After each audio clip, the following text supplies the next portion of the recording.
Que diriez-vous si le face-à-face se produisait avec des créatures gluantes et rampantes? Mais pas dans vos cauchemars, dans votre assiette. Nous vous présentons maintenant notre seconde catégorie qui vous fera découvrir que certaines personnes sont prêtes à tout avaler. Voici les repas extrêmes. Seriez-vous prêt à payer 275 $ pour une assiette de scorpions ou de coquerelles géantes? Bienvenue au gala annuel du Explorers Club à New York, où l'on déguste des plats plutôt inusités.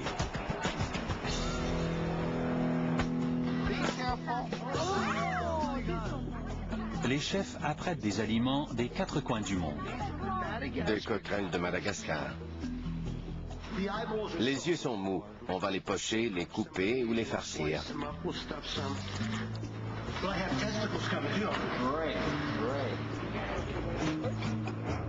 Ils transforment des insectes, des rongeurs et des reptiles en mets raffinés.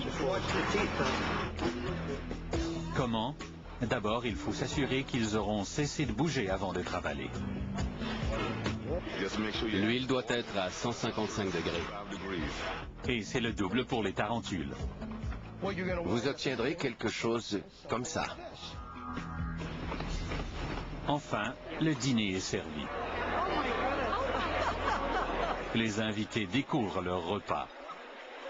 From Madagascar, let me see.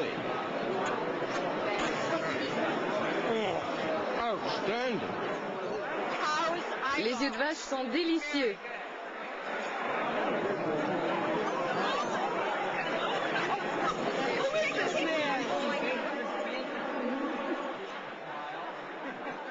Je n'aime pas les araignées mortes. Sautées ou frites, je ne goûterai pas à cela. C'est très bon, en fait.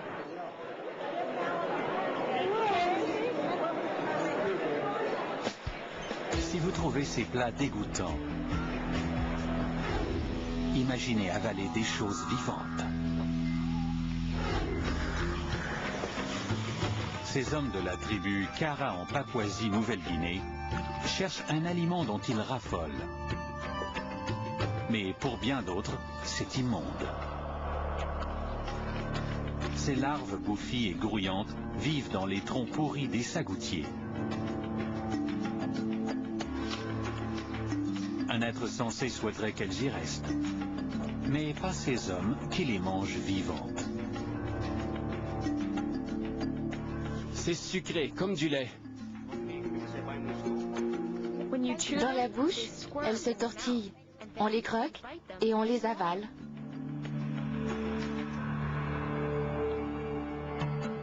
Difficile à avaler? Pour nous peut-être. Mais pour ces gens, les larves fraîches se mangent comme des bonbons.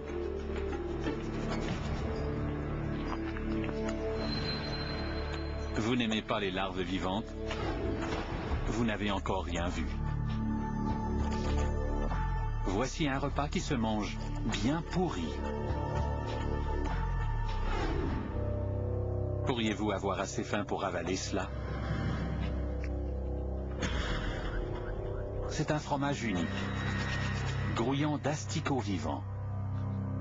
Oui, des asticots, ces larves de mouches qui se nourrissent de pourriture.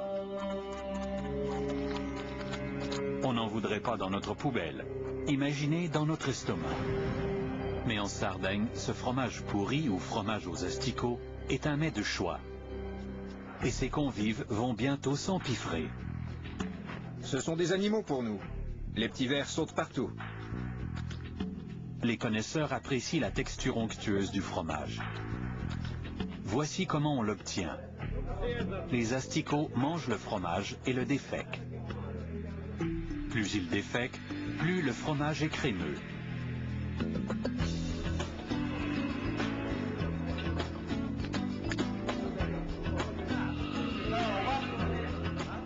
Mais le meilleur, ce sont les asticots eux-mêmes. Les asticots s'écrasent sur le palais et la saveur est encore plus prononcée. C'est excellent. Le seul problème, c'est qu'il n'y en a jamais assez. Les premiers arrivés font l'envie de tous. Mais ce délice n'est rien comparé à notre plat de résistance.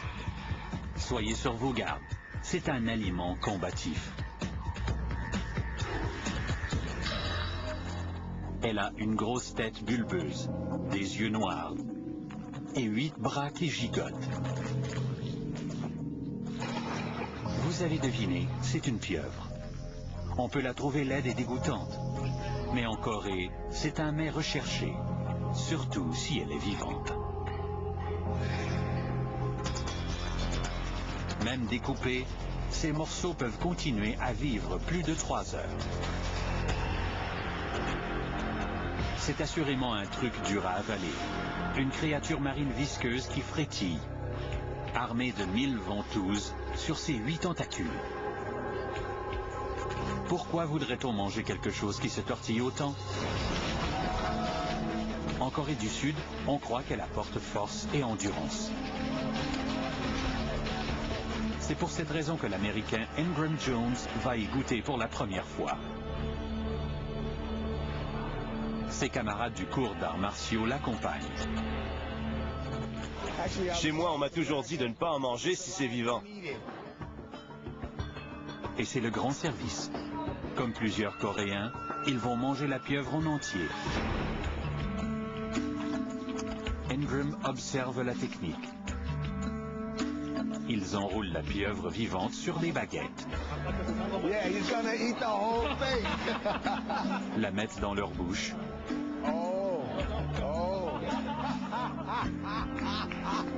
Et espèrent que leurs mâchoires seront à la hauteur.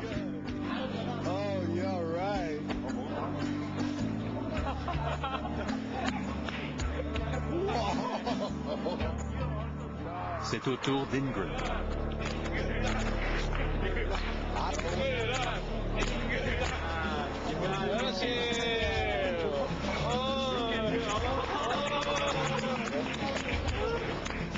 Il a réussi.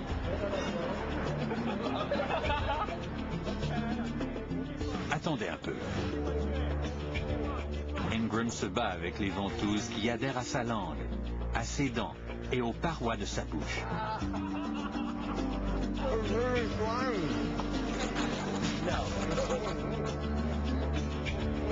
Il en a assez.